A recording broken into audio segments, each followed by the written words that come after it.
di dalam ilmu Islam itu bukan sekadar memerangi golongan tak bayar zakat disebabkan mereka melakukan dosa besar, tetapi memerangi mereka kerana mereka menolak hukum zakat. Ini kena faham. Menolak hukum zakat. Mereka enggan bayar zakat, mereka boikot zakat. Mereka menolak hukum zakat. Suruh solat, suruh puasa, suruh jangan berzina, larang daripada berzina, sebagainya. Perintah Allah, larangannya. Kalau perintah Allah kita tak buat secara sengaja, berdosa. Kalau larangan Allah kita langgar secara sengaja, kita berdosa.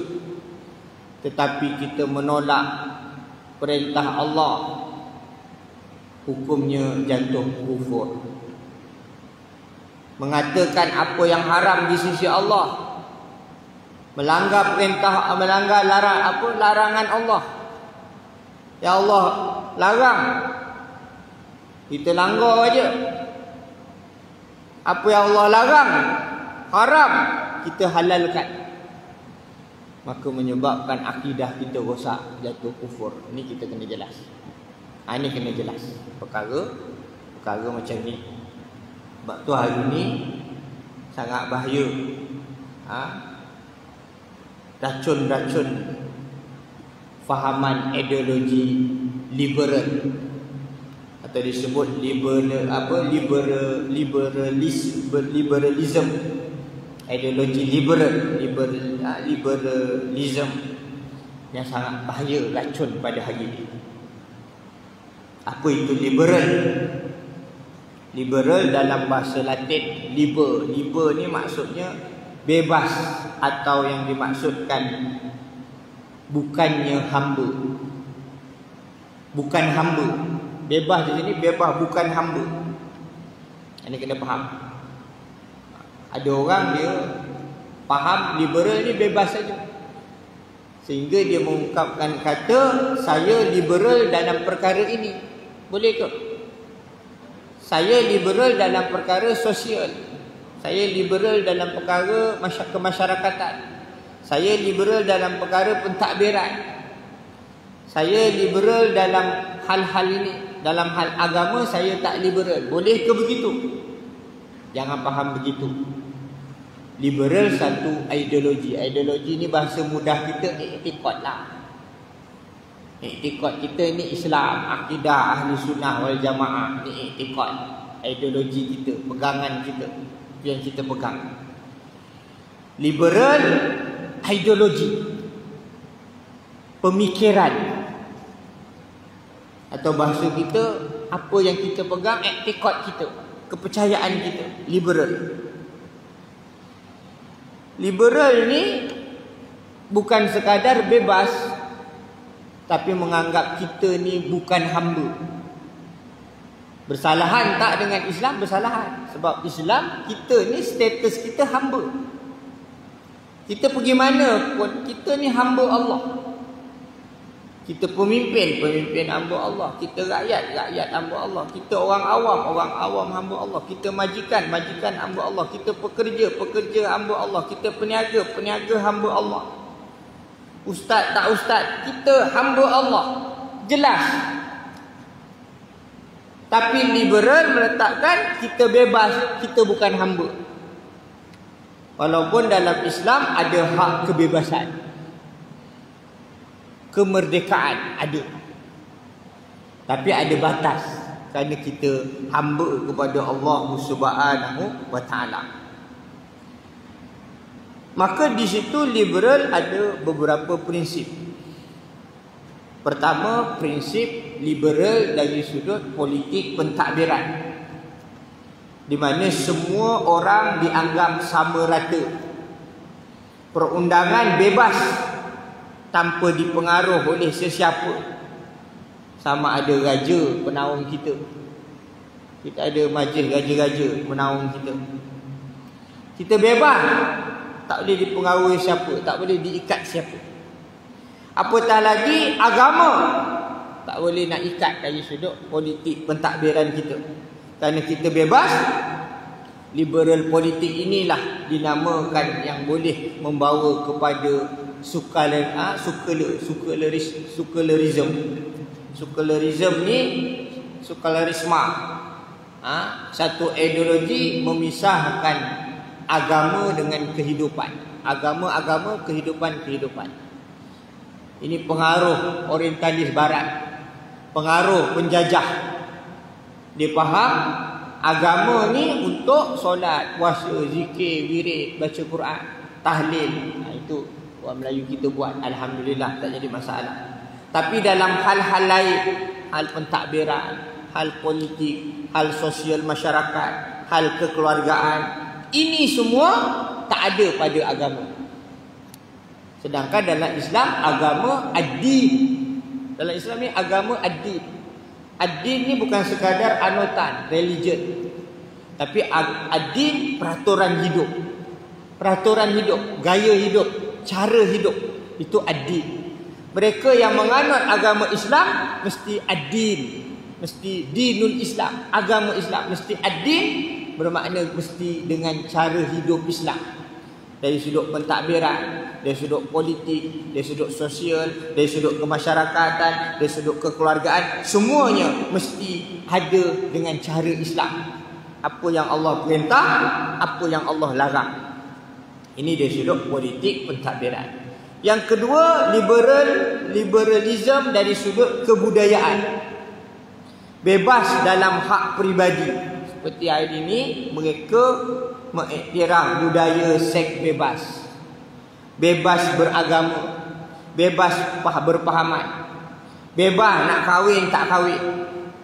Hari ini kita tengok di barat, di US sebagainya. Mereka cuba kempen hidup gaya bebas. Tak perlu kepada sistem kekeluargaan. Tak payah sistem kekeluargaan. Tak payah ada suami, tak payah ada isteri, tak payah ada ibu, tak payah ada bapa, tak payah ada anak penak, tak payah ada zuriat keturunan, cucu cicit, tak payah. Bebas. Perempuan nak 7-8 orang laki-laki suka hati. Lelaki nak 7-8 perempuan suka hati, bebas. Kalau mengandung dapat anak. Anaknya macam mana? Anak hantar ke bank bayi. Masuk bank bayi. Dia ada bank bayi. Anak-anak dijaga di situ. Kalau orang yang anak-anak, tak kira orang tu berkahwin, tak berkahwin, dia nak ambil anak. Ambil anak angkat. Dia pergi bank bayi, dia suka budak, dia ambil. Kadang dia tak kahwin. Kadang berpasangan laki sama laki-laki. Laki sama laki-laki. Tapi nak anak. Ambil anak kecil, anak perempuan. Berlaku pula masalah pedofilia. Orang dewasa suka kanak-kanak. Kemudian langgar, tak kira adik-beradik. Nak seks adik-beradik, tak jadi masalah. Akan bahaya berlaku keguguran anak. Berlaku pelacuran yang diiktiraf, pelacuran belisin sebagainya. Ini budaya yang buruk. Sedangkan Islam ada konsep kekeluargaan. Ada suami, isteri, anak-anak, zuriat, keturunan, ada kerabat, ada kekeluargaan. Bahkan ini fitrah. Mana agama selain Islam pun, Buddha, Hindu, ada di situ sistem kekeluargaan. Itu kita tak nafi. Walaupun mereka dengan upacara budaya mereka, tapi Allah jadikan naluri fitrah manusia begitu. Ada suami, ada isteri, ada anak penak, zuriat, keturunan, ada kerabat kita, ada keluarga kita. Akan berlaku begitu. Dan itu fitrah, itu naluri. Macam mana pula nak gaya hidup bebas? Ini racun liberal. Liberal ni kita bahasa kita munafik lah. Orang munafik ni bila kena racun liberal jadi munafik. Jadi munafik. Zohir Islam, dia kata dia orang Islam. Dia kata dia hafal 15 juzuk Quran. Dia mengaku begitu. Didikan agama, dia mengaku. tapi hati dia sangat benci kepada Islam. Menghalalkan yang haram, mengharamkan yang halal. Ni bahaya, racun liberal, ideologi liberal yang kita panggil hari ini Mu'tazilah zaman moden. Ajaran sesat Mu'tazilah. Mu'tazilah dia gunakan, dia anggap Quran ni makhluk. Quran makhluk. Itu tak pelik. Pada hari ini mereka boleh melakukan provokasi terhadap Quran. Sebab dia anggap Quran ni makhluk.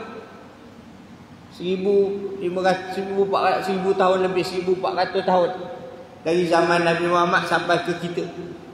Dia kata itu Quran sesuai zaman Nabi Muhammad.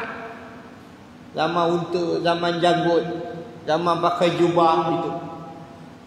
Contoh-contoh sesuai zaman itu. Zaman ni dah lain dia kata. Jadi tak boleh ikut contoh-contoh dulu. Ini sebab dia anggap seolah-olah seperti Quran ni dikarang oleh Muhammad sallallahu alaihi wasallam. Dia buat provokasi macam-macam. Dia tak yakin Quran itu benar. Masih lagi sanksi terhadap kebenaran Al-Quran. Sehingga kan provokasi terhadap ayat Quran. Mempertikai di mana Allah perintah wahyu kepada baginda Nabi Ibrahim AS melalui mimpi untuk menyembelih anaknya Ismail AS.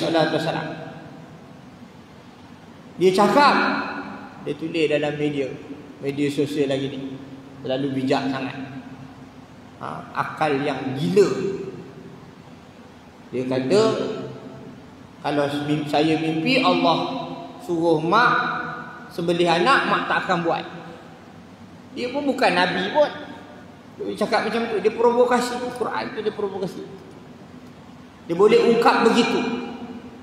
Mempertikaikan perintah Allah kepada baginda Nabi Ibrahim untuk menyembelih anaknya baginda Nabi Ismail. Sebab dia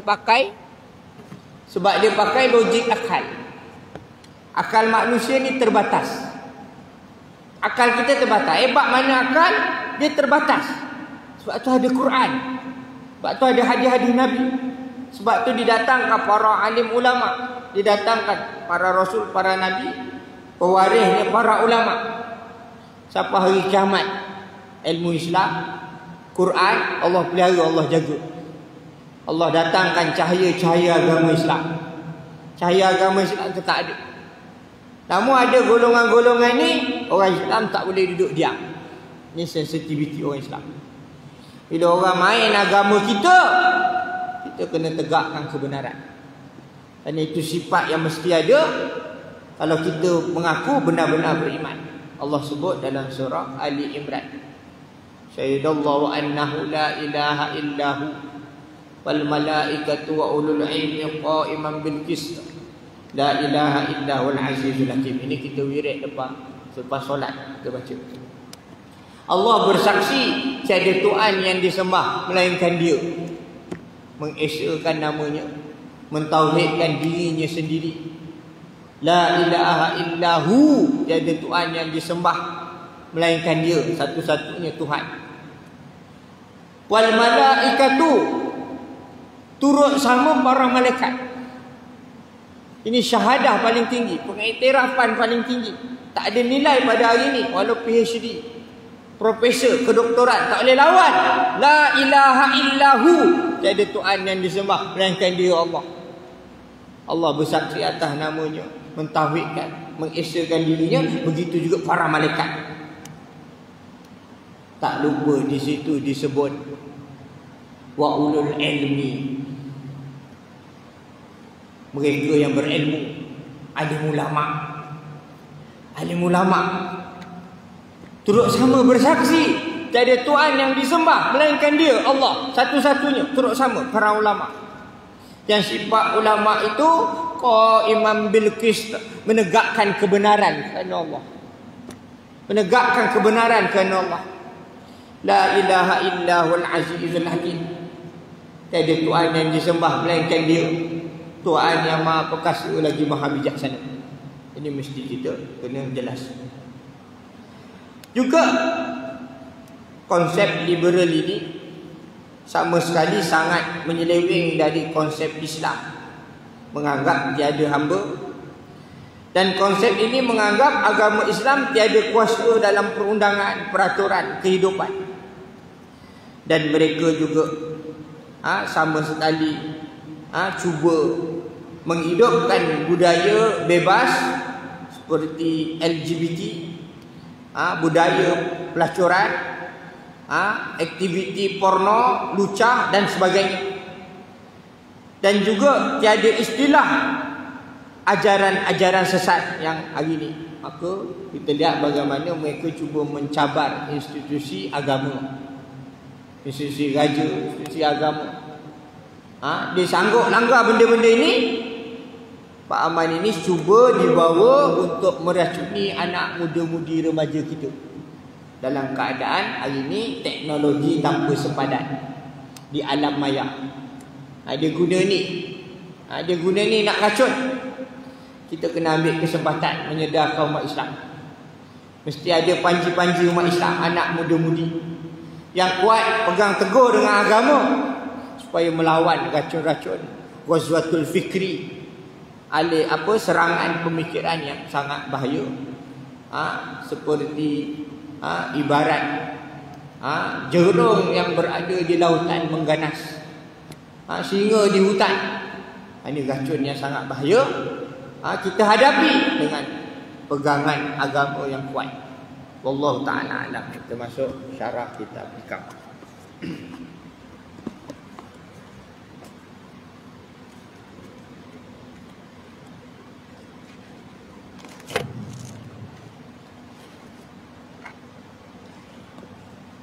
Al-Kalamus Sadis, kalam yang keenam.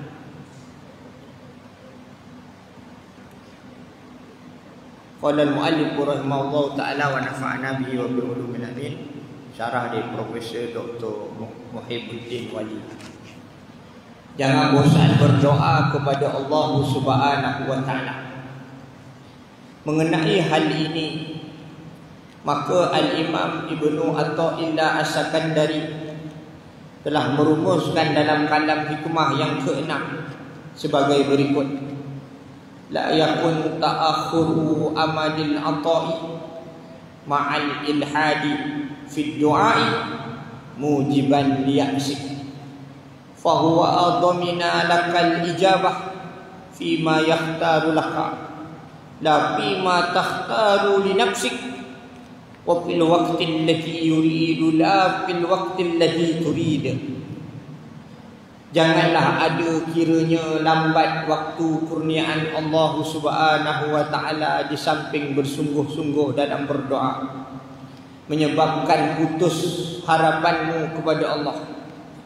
Kerana itu Allah Subhanahu wa ta'ala telah menjamin kepadamu pada memperkenankan doamu pada apa yang dipilih oleh Tuhan untukmu, tidak pada apa yang kamu pilih sendiri untukmu. Keterangan kalam hikmah ini adalah sebagai berikut. Pertama, kita selaku hamba Allah hendaklah berdoa dan memohon kepadanya, sebab ini adalah petanda bahawa kita adalah makhluknya yang tidak dapat melepaskan diri daripadanya. Dan barang siapa yang tidak merasa perlu bermohon kepada Allah, maka dia adalah hamba-hambanya yang sombong. Allah berfirman dalam Al-Quran sebagai berikut dalam surah Al-Mu'min ayat 60. Al-Mu'min nama lainnya surah Ghafir. Kalau kita buka Quran, kadang-kadang cari surah Al-Mu'min ni tak jumpa. Kadang dia letak nama lainnya Ghafir. Surah Ghafir itulah surah Al-Mu'min ayat 60. Wa qala rabbukum ud'uni astajib lakum innal ladhina yastakbiruna an ibadati sayadkhuluna jahannama dakhiri. Dan Tuhan kamu berfirman, berdoalah kepadaku, nanti ku perkenankan permintaan kamu itu. Sesungguhnya orang yang menyombongkan dirinya dari menyembahku akan masuk neraka jahanam dengan kehinaan. Kita harus, ini mesti, bahasa Indonesia harus ni mestilah. Kita mesti berdoa kepada Allah Subhanahu wa taala. Dan Allah akan memperkenankan doa kita. Kita boleh memohon sesuatu kepadanya, tetapi Tuhanlah yang berhak menentukan pada apa yang kita pilih. Sebab kita tidak mengetahui apakah sesuatu yang kita mohon itu baikkah di sisi Allah atau tidak. Kita boleh berdoa memohon kepadanya supaya diperkenankannya harapan kita dalam waktu yang kita tentukan. Tetapi Allah berhak dan berkuasa memperkenankan doa kita pada waktu yang dikehendaki olehnya, dan bukan pada waktu yang kita kehendaki. Sebagaimana telah kita sebutkan tadi, bahawa kita tidak mengetahui apakah yang kita memohonkan itu akibatnya baik buat kita ataukah tidak. Di mana kita ni disuruh berdoa. Itu asas. Kita ni disuruh berdoa. Bila kita berdoa, Allah perkenan doa kita.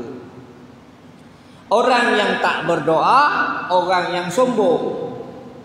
Dia tak berdoa. Berdoa ni, tujuan berdoa ni apa? Kita doa ni, kita maknanya kita ni orang yang memerlukan. Kita ni golongan peminta. Kita ni meminta-minta. Sebab apa? Kita berhajat. Kita ada kekurangan, ada kelemahan. Jangan rasa kita sombong, kita tak perlukan apa-apa. Tidak. Kita ni golongan fuqara. Fuqara dan ilmu tasawuf, orang yang berhajat, sangat berhajat. Kita bila berhajat, kita nak keperluan, macam mana kita nak buat? Kita meminta. Kita meminta. Jadi disuruh kita meminta kepada Allah Ta'ala. Namun bila kita minta sesuatu, Allah yang berhak untuk memberi apa yang kita minta. Kita ni minta, tapi dapat tak dapat tu hak itu pada Allah Ta'ala. Bukan hak itu pada kita. Dan kadang-kadang manusia ni meminta mengikut hajatnya, fikirannya yang ada padanya. Kadang-kadang apa yang dia minta itu tak mesti baik untuk dirinya. Dan Allah lebih tahu mana yang baik. Ini kena faham. Kita ni minta tu, minta ni, semua kita minta. Sebab kita berhajat. Tapi adakah yang kita minta tu baik untuk kita? Allah lebih tahu, Allah lebih maha mengetahui apa yang sesuai untuk kita. Dan bila kita berdoa, harapan kita, waktu yang kita nak, kita akan dapat. Itu juga hak Allah. Nak berkenan waktu yang Allah kehendaki, waktu yang sesuai, bukan ikut kehendak kita. Kebanyakan kita nak Allah beri pada kita. Kita ni hidup, kita nak apa yang Allah boleh beri pada kita. Kebanyakan. Bukan kita nak apa yang Allah nak untuk kita. Kena jelas. Kebanyakan kita nak sesuatu, nak Allah beri pada kita. Kita nak makan, kita nak minum, kita nak duit, kita nak dapat kerja, kita nak dapat keuntungan, kita nak dapat anak, kita nak dapat cucu, kita nak dapat sehat, kita nak boleh berjalan, kita nak itu, nak ini. Nak Allah beri pada kita. Kita nak Allah beri pada kita. Kita lupa perkara yang Allah nak untuk kita. Kita minta apa yang Allah nak untuk kita. Ini kita lupa. Apa yang kita nak minta untuk apa yang Allah nak untuk kita. Iman, Islam, taubat, minta ampun. Itu benda yang Allah suruh kita minta. Minta ampun, minta hidayah petunjuk, taufik, minta jadi orang baik, minta jadi orang soleh. Ni benda yang Allah nak kita minta. Terus kita berdoa, kita minta apa yang kita nak. Biasa yang kita nak ni dunia kita. Bukan kita minta apa yang Allah nak untuk kita minta. Ini persoalan. Walaupun kita boleh minta apa yang kita nak, sebab kita berhajat. Kalau kita miskin, kita nak kaya. Bila kita susah, kita nak senang. Bila kita sakit, kita nak sihat. Kita minta. Tapi nak beri, Allah yang beri. Hak Allah, hak dia yang lebih berhak. Yang baik, Allah yang beri. Kita minta, belum tentu apa yang kita minta itu kita rasa baik untuk kita. Di sisi Allah, barangkali ada yang lebih baik dari itu. Mungkin apa yang kita mohon itu menurut pendapat kita baik, tetapi menurut Allah ada yang lebih baik lagi. Atau yang tadi tidak baik sama sekali. Atau memang yang kita minta tu tak baik pun. Demikian juga sebaliknya, yakni anggapan kita tidak baik, tetapi sebenarnya itulah yang baik.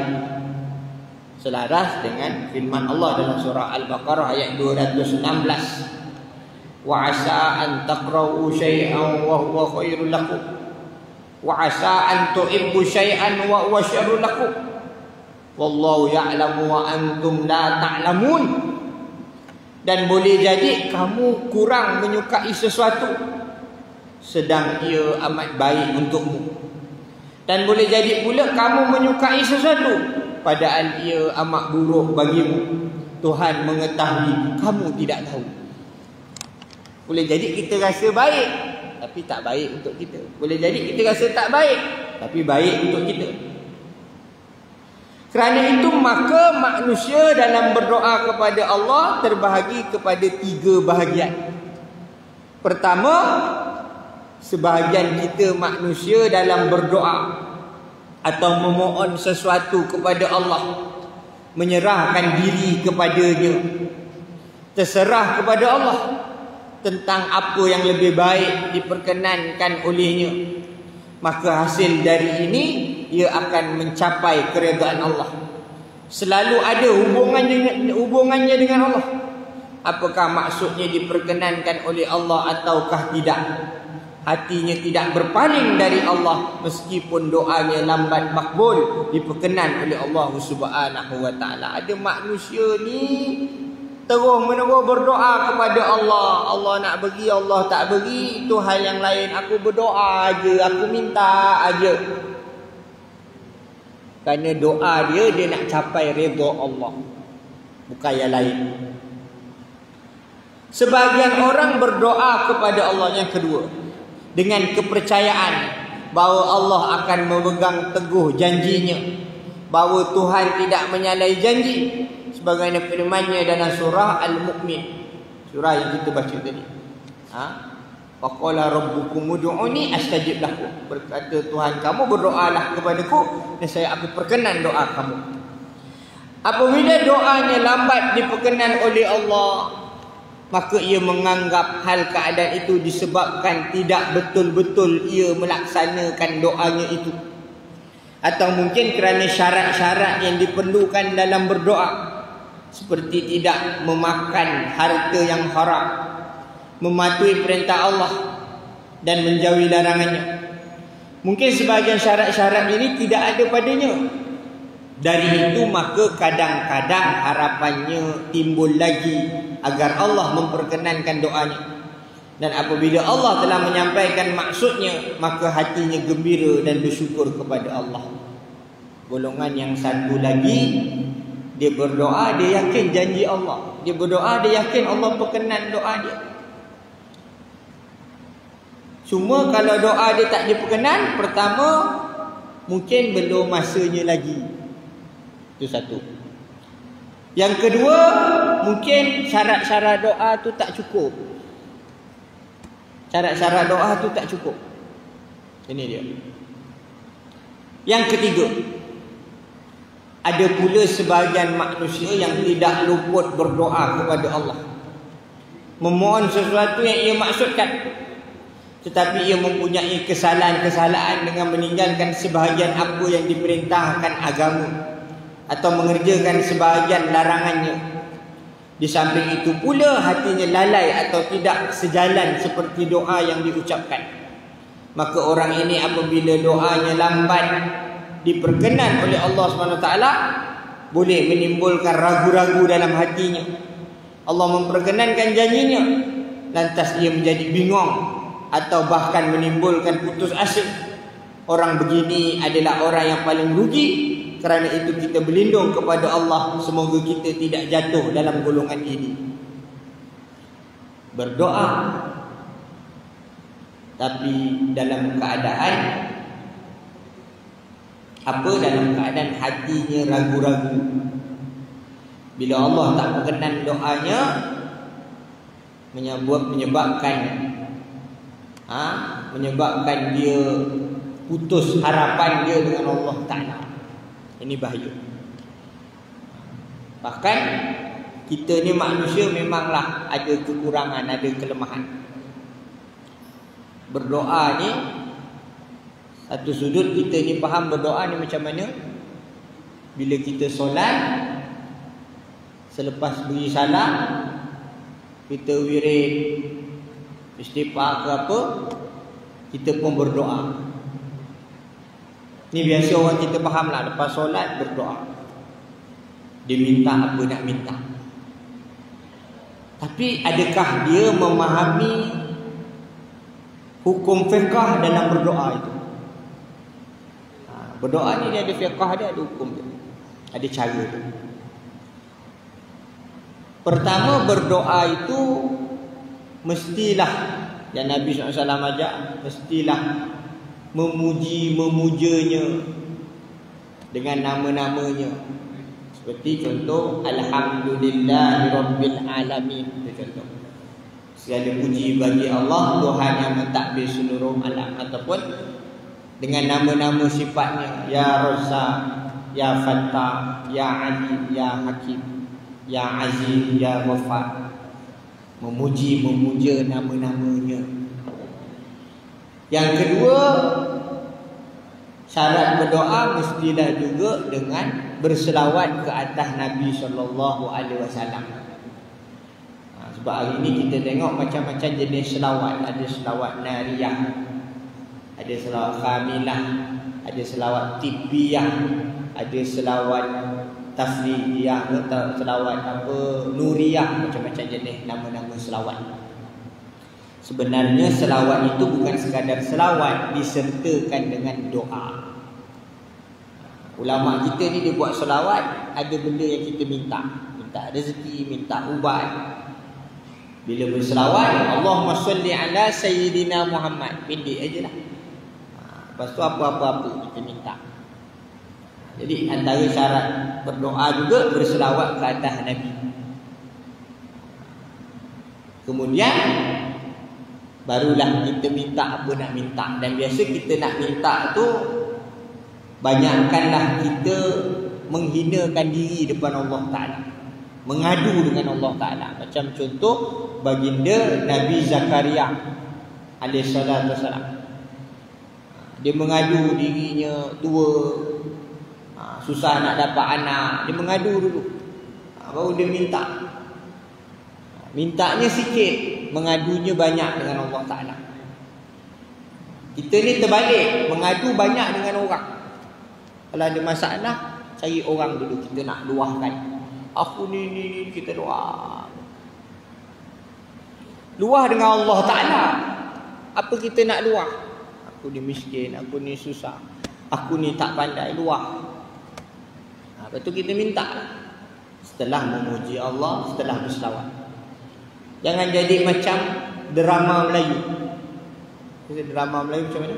Assalamualaikum warahmatullahi, Assalamualaikum warahmatullahi. Ya Allah, ya Tuhanku, aku terus minta aja. Tak ada adab doa.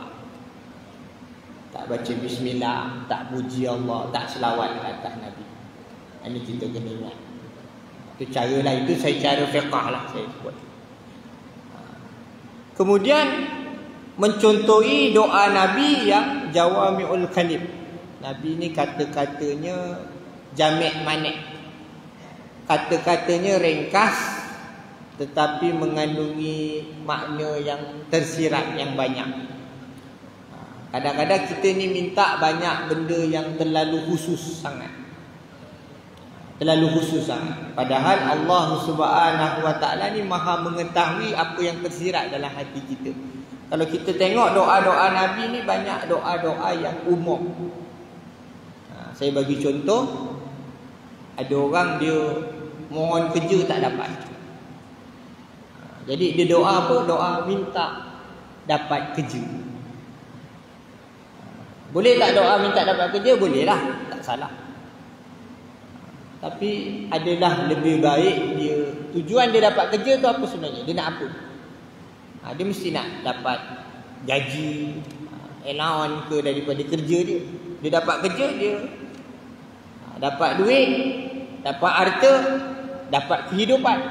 Itu. Tapi Nabi ajar apa? Doa minta apa? Minta rezeki. Apa penting doa minta rezeki dengan doa minta kerja? Apa beza? Doa minta kerja ni khusus lah. Kita doa minta kerja, kerja dapat. Tiba-tiba majikan tak bayar gaji. Macam mana kita? Kerja dapat. Kita minta kerja je, memang dapat kerja. Siapa minta kerja, kerjalah kau. Jangan marah pula. Dah itu yang kau minta, kena kerja lah. Tapi kalau kita doa minta rezeki, kadang-kadang tak kerja, rezeki dapat. Itu contohlah. Tapi Allah Subhanahu Wa Taala bukan beri kadang-kadang, ialah ada rezeki diberi macam tu, menang kuis peraduan, ataupun apalah, durian runtuh kita katakan. Tapi kadang-kadang rezeki itu Allah, kita minta rezeki, Allah beri kita rezeki dengan cara kita dapat kerja. Kadang macam tu. Tapi kita mintanya rezeki, Allah lorongkan kita kerja yang sesuai untuk kita. Tapi kalau kita minta kerja, memang kita kerja. Sebab tu kita penat kerja. Sebab kita mintanya kerja. Memang kerjalah. Nampak? Kita minta nak dapat kerja. Bila dah dapat kerja, kita malas kerja. Padahal kita yang minta kerja tu dengan Allah Ta'ala, Allah berilah kita kerja. Tak timbul soal gaji daripada kerja, duit daripada kerja, dah kita minta pun kerja. Tapi kalau kita minta rezeki, Allah bagi kita kerja, kita dapat hasil daripada kerja yang kita buat tu, gaji dia, duit dia, sebagainya. Itu doa. Bila kita berdoa ni, kita sebenarnya banyak mengadu kepada Allah. Bermunajat, najah, yunaji, munajat. Munajat ni makna, najah ni maksud berbicara, berbisik, bercakap-cakap dengan Allah Ta'ala. Ini sebagai hamba kepada Allah Ta'ala. Dan juga dalam berdoa, kita kena tahu waktu-waktu yang mustajab doa. Bila waktu yang mustajab doa? Ini kena tahu ni. Salah satu waktu yang mustajab doa ketika hujan. Biasa ketika hujan kita buat apa? Ini persoalan juga ni. Ketika hujan, waktu mustajab doa. Itu salah satu. Selain kita bertahajud malam, juga mustajab doa ketika berpuasa. Itu mustajab doa. Mustajab doa bila dizalimi, kena zalim, kita doa mustajab. Itu antara yang mustajab doa. Dan mustajab doa di tempat-tempat yang ada di situ kemuliaan bagi para hamba-Nya. Contoh masa bila? Masa kita berada di majlis ilmu macam ni. Kadang kita duduk bersendirian berdoa. Kita minta, sama ada permintaan kita tu Allah perkenan tak perkenan, perbuatan berdoa itu perbuatan yang baik. dalam satu riwayat Nabi SAW masuk ke masjidnya. Marra bi majlisain. Di situ ada dua majlis, ada dua program dalam masjid. Satu program, satu majlis, orang berzikir, bermunajat, berdoa, baca Quran. Majlis ibadat lah, baca Quran, zikir, wirid macam tu. Nabi kata ni baik. Majlis macam ni baik. Ada lagi satu majlis, guru yang mengajar dan murid yang belajar mempelajari agama. Nabi kata yang ini lagi baik dari yang tadi. Tadi sama ada dia minta Allah perkenan atau tidak, perbuatan tu baik. Tapi yang duduk dalam majlis ilmu ni lagi baik. Sebab apa? Sebab mereka yang berada di majlis ilmu ialah majlis di mana para malaikat merendahkan sayapnya, mengendah diri kerana menghormati mereka yang berada dalam majlis ilmu. Majlis zikir wirid ni malaikat juga, majlis malaikat juga. Tapi majlis ilmu ni lagi. Apa yang kita hajat, orang yang sibuk dirinya dengan Quran, sibuk dengan zikir, sibuk dengan majlis-majlis ilmu, apa yang dia hajat? Tak mesti dia angkat tangan berdoa. Dia minta apa dia nak minta. Para malaikat berdoa pula kepadanya, Allahumma ighfir lahu warhamhu. Ya Allah, ampunkan dia, rahmatilah dia. Ni tak habis-habis malaikat doa pada kita. Dalam pada masa yang sama, apa yang kita hajatkan, Allah subhanahu wa ta'ala perkenan. Sebab sibuk dengan program yang Allah, kita minta Allah permudahkan kita, mudah-mudahan insya-Allah apa yang kita hajatkan. Ini penting. Dan juga berdoa itu mesti kita faham, ada di situ berdoa, jangan berdoa itu sebagaimana orang yang jahil berdoa. Kena faham. Maksudnya kita ni berdoa memang kita lemah, kita jahil, kita hina. Tetapi kena tahu hukum berdoa juga. Janganlah kita berdoa dalam keadaan berdoa dengan ungkapan-ungkapan yang boleh kita merosakkan agama kita. Saya pernah dengar almarhum Al-Fadhil Ustaz Ismail Qamus. Kalau kecil-kecil kita dengar kaset almarhum Ustaz Ismail Qamus lah. Beliau pernah cerita orang berdoa di padang Arafah, pergi haji padang Arafah. Lalu dia minta apa? Ya Allah, ya Tuhanku, tunjukkan aku agama yang betul. Dia kata. Dia tu dah orang Islam dah, pergi haji lagi. Pergi haji, orang Islam pergi haji. Di padang Arafah boleh doa pula, ya Allah, tunjukkan aku agama yang betul. Seolah-olah dia tak yakin agama dia. Na'udzubillah min zalik. Dia balik, lalu dia jadi Kristian. Jadi Kristian. Na'udzubillah min zalik. Dia minta. Dia berdoa tapi dia tak yakin dengan Islam dia. Dia kan dah orang Islam. Apa lagi dia tanya, ya Allah, tunjukkan aku agama yang betul. Buat apa dia nak? Dan agama yang betul ada pada kita ni orang Islam. Ini kena betul. Soal doa ni ada hukum dia tersendiri. Ini kita kena jelas. Kita mesti yakin bahawa doa kita pasti diperkenan oleh Allah. Tentang Allah memperkenankan doa kita dapat kita pelajari dari hadis Nabi sallallahu alaihi wasallam. Wa an Abi Sa'id Al-Khudri radhiyallahu anhu anna an-nabiy sallallahu alaihi wasallam qala ma min muslim yad'u bi da'watin laysa fiha ism wala qati'atu rahim illa a'tahu Allah biha ihda thalathin imma an yu'ajjila lahu da'watahu wa imma an yaddakhiraha lahu fil akhirah wa imma an yasrifa anhu minas su'i mithlaha qalu idzan nukthir qala Allahu akthar. Dari Abi Sa'id Al-Khudri radhiyallahu anhu bahawa telah bersabda Nabi Muhammad sallallahu alaihi wasallam, Tidak ada Muslim yang membaca doa di mana tidak ada pada doanya itu hal-hal menimbulkan dosa dan memutuskan hubungan silaturahim, melainkan Allah pasti memberikan kepada orang itu dengan doanya salah satu dari 3 macam. Pertama, ada kala Allah segera memperkenan doanya, cepat juk dapat mustajab. Yang kedua, ada kala doanya itu dijadikan oleh Allah sebagai simpanan orang tersebut untuk pahalanya di akhirat. Doa dekat dunia tak berkenan, rupanya berkenan, simpan ke akhirat. Bila simpan ke akhirat, dekat akhirat besok, ya Allah, kita akan rasa apa? Kalau aku tahulah dekat akhirat macam ni, doa dekat dunia dulu semua bawa ke akhirat, tak payah kat dunia. Tak payah lulus kat dunia, dia semua bawa ke akhirat. Itu dia.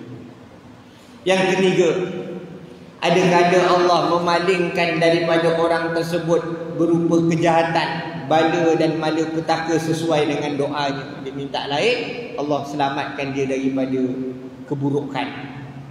Ini makna orang yang diperkenan doa. Bertanya para sahabat, kalau begitu baik kita memperbanyakkan doa. Berkata Nabi SAW, Allah SWT akan memperbanyakkan pemberiannya.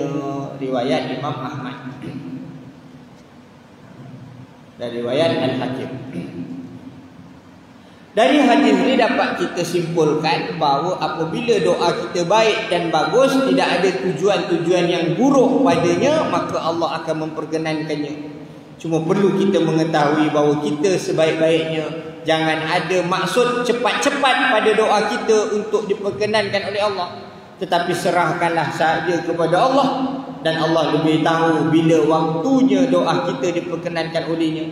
Kerana itu maka Nabi Muhammad SAW bersabda dalam hadis riwayat Bukhari dan Muslim, yustajabu li ahadikum ma lam yu'ajjil. Yaqulu da'autu falam yustajab li. Doa salah seorang kamu akan diperkenan oleh Allah asal sahaja seseorang itu tidak terburu-buru. Lalu ia mengatakan, aku telah berdoa tetapi doaku belum diperkenankan. Ini biasa gitulah. Dia berdoa, dia kata doa dia Allah tak berkenan. Jangan ada ungkapan-ungkapan begitu. Bila kita berdoa. Kita berdoa. Jangan ada ungkapan-ungkapan seolah-olah apa ada ni, ada orang tu dia baik, bagus, solat dia bagus, ibadat bagus, tapi Allah beri dia ujian macam-macam. Lalu dia kata tak guna aku solat, tak guna aku doa apa, aku tetap macam ni juga. Dia rasa begitu, ada perasaan begitu. Kenapa? Kerana dia terlalu bergantung kepada amalnya. Ni kita belajar dalam hikam yang pertama, kalam hikam yang pertama. Jangan kita bergantung kepada amal kita, tapi kita disuruh beramal. Jangan kita bergantung pada amalan kita, tapi kita disuruh beramal. Maksudnya macam mana? Kita ni beramal sebab kita ni hamba Allah. Itu saja. Kita ni beramal sebab kita hamba Allah. Kita mengharap pada Allah. Kata Syekh Mutawalli Asy'ari, dia kata apa? Jangan kamu beribadat kepada Allah untuk Allah beri. La ta'budullaha liyu'tiya. Jangan kamu beribadat kepada Allah untuk Allah beri pada kamu apa yang kamu nak. Balik buduhu, akan tetapi beribadatlah kepada Allah liyarda, untuk Allah redha. Kita beribadat kepada Allah, berdoa, solat, buat amal kebajikan. Untuk apa? Untuk Allah terima kita. Apa yang kita buat ni nak Allah terima, nak Allah redha. Itu. Fa'in radiya, maka jika Allah redha kita beribadat, Allah redha, niscaya apa? Sangat besar, niscaya sangat besar pemberian Allah. Itu kata Syekh Mutawalli Asy'ari. balik buduhu fa in radiya balik buduhu balik abuduhu, akan tetapi beribadatlah kepada liyarda, supaya Allah redha. Fa in radiya, niscaya jika Allah redha, ujungnya Allah kata sangat besar pemberian Allah. Bila Allah dah redha semua perbuatan kita, masya-Allah tabarakallah, sangat besar pemberian Allah. Pemberian Allah ni tak kita sangka, tak kita jangka. Sebab tu bila kita beribadat, kita beramal, berdoa, janganlah kita menganggap bila aku berdoa, bila aku amal, kita bergantung aku buat ni sebab amal aku. Bukan. Sebab kita hamba kepada Allah Ta'ala, kita buat saja. Ketahuilah oleh kita bahawa Nabi Musa dan Nabi Harun pernah berdoa kepada Allah supaya Allah mencabut segala nikmat yang diberikan olehnya kepada Fir'aun dan pengikut-pengikutnya. Sebab Fir'aun dan pengikutnya mempergunakan pemberian-pemberian Allah itu untuk menyesatkan manusia dari jalan yang benar, iaitu jalan iman dan Islam. Firman Allah SWT dalam Al-Quran, dalam surah Yunus ayat 88,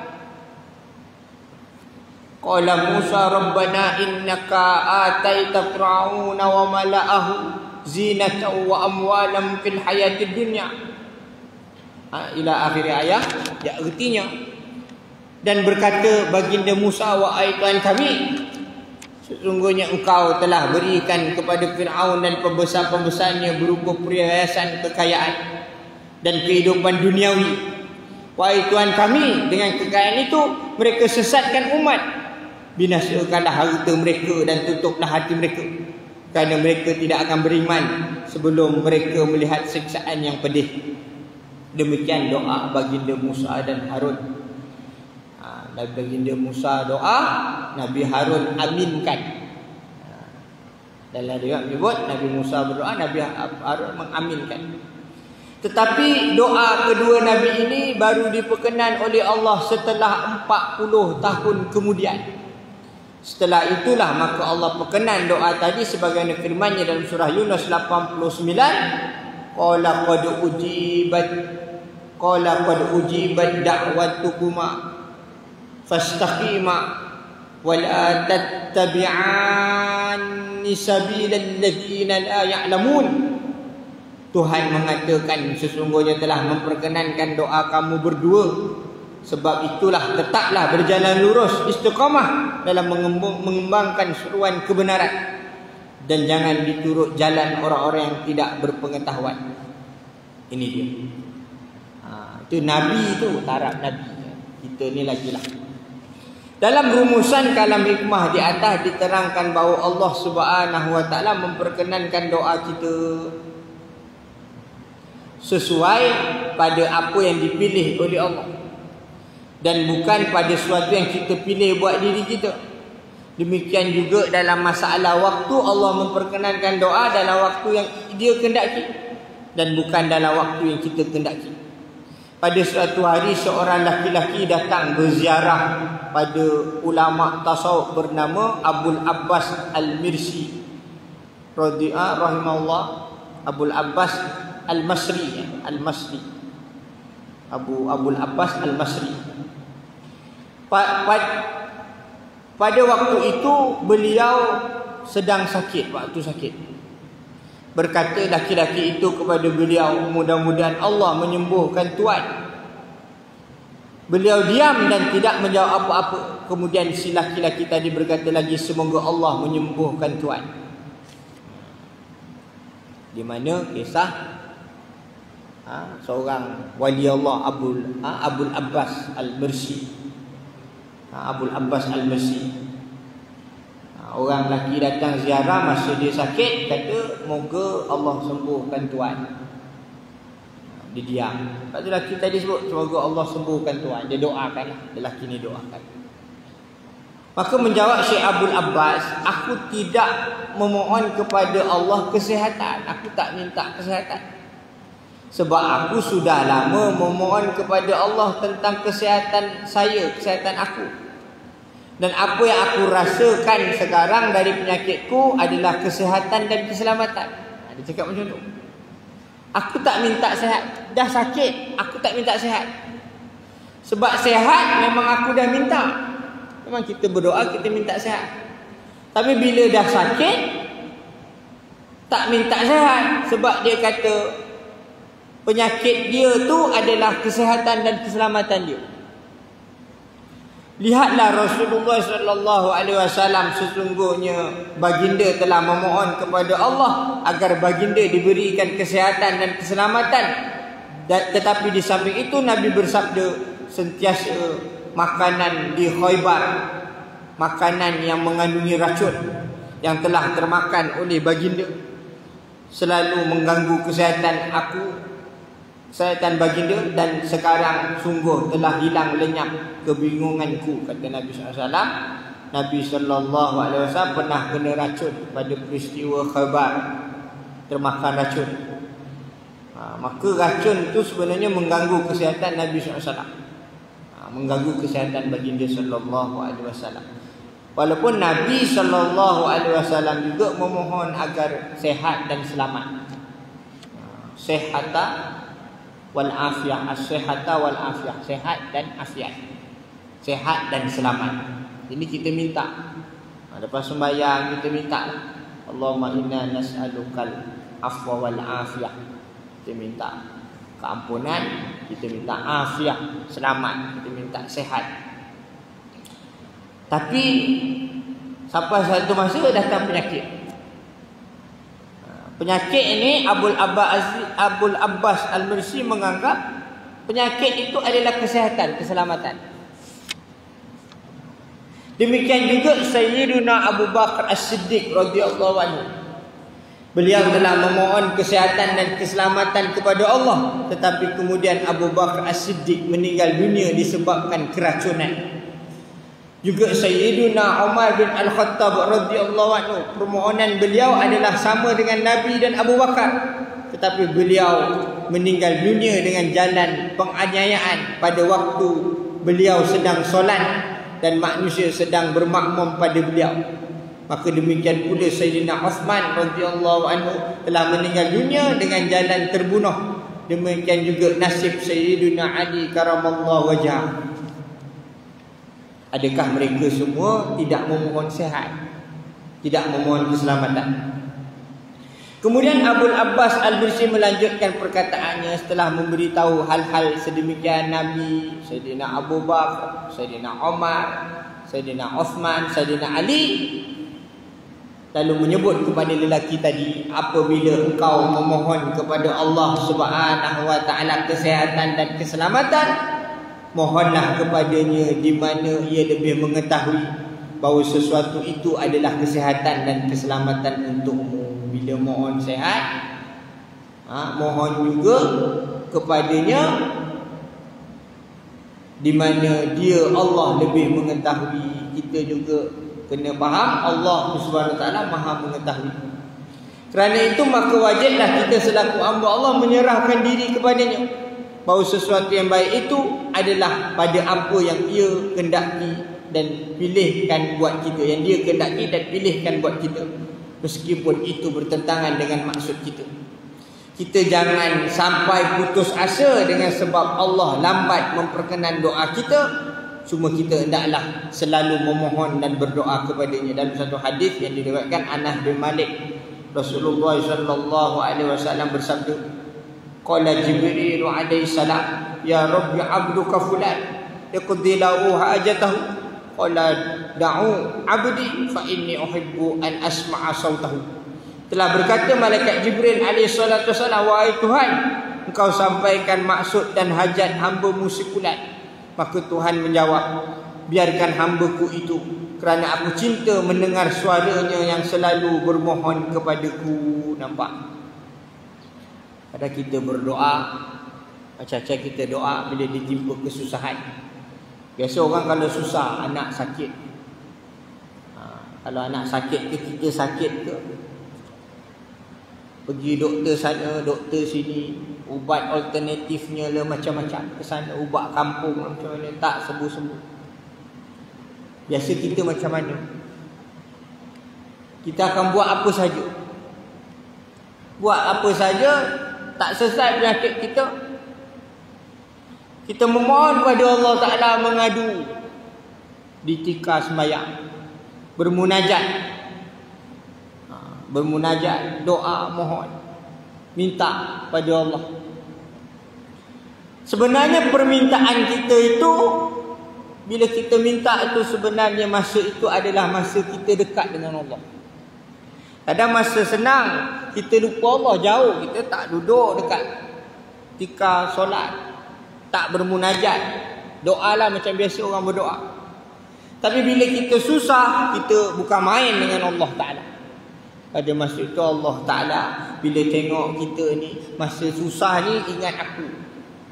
Biar terus susah, terus doa minta.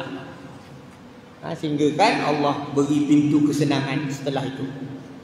Maka dari ini semua dapat kita ambil kesimpulan bahawa doa kita baru dikatakan mustajab apabila Tuhan memperkenan doa kita itu dengan redanya dan pilihannya. Bukan pilihan kita dan pada waktu yang ia kehendaki, bukan pada waktu yang kita kehendaki. Sebab amal ibadat apapun, kebagusannya adalah melihat kepada penghabisannya, khotimahnya. Apakah husnul khotimah, diakhiri dengan baik menurut Allah, ataupun su'ul khotimah, tidak baik pada akhirnya. Dan kita berlindung kepada Allah dari doa yang mengakibatkan kita tidak baik pada penghabisannya.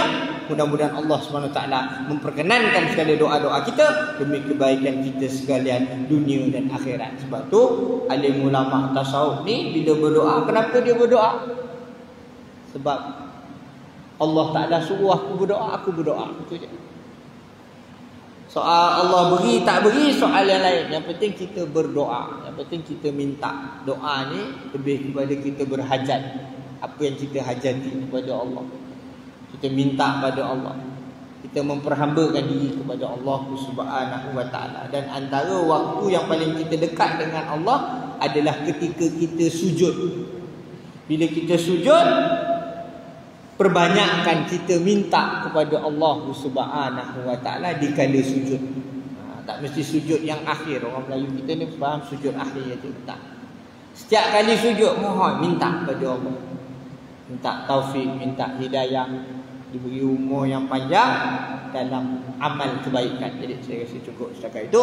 Aku di qouli hadza wa astaghfirullah wa lakum. Bagi yang mengambil keberkatan bagi ilmu ini, marilah sama-sama kita berdoa.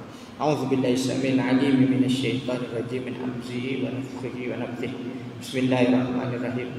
Alhamdulillahirabbil alamin. Wassalatu wassalamu ala asyrafil anbiya'i mursalin wa ala alihi wa sahbihi ajma'in. Allahumma a'inna ala dzikrika wa syukrika wa husni ibadatik. Allahumma inna nas'aluka al-huda wat tuqa wal 'afafa wal ghina. Allahumma qina bihalalika an haramik wa ghnina bi fadlika 'amman siwak.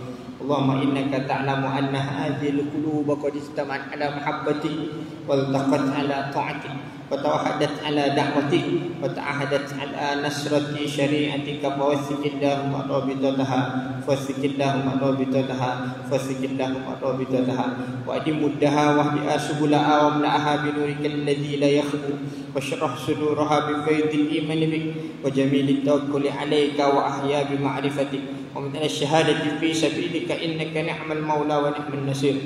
اللهم آمين اللهم آمين اللهم آمين.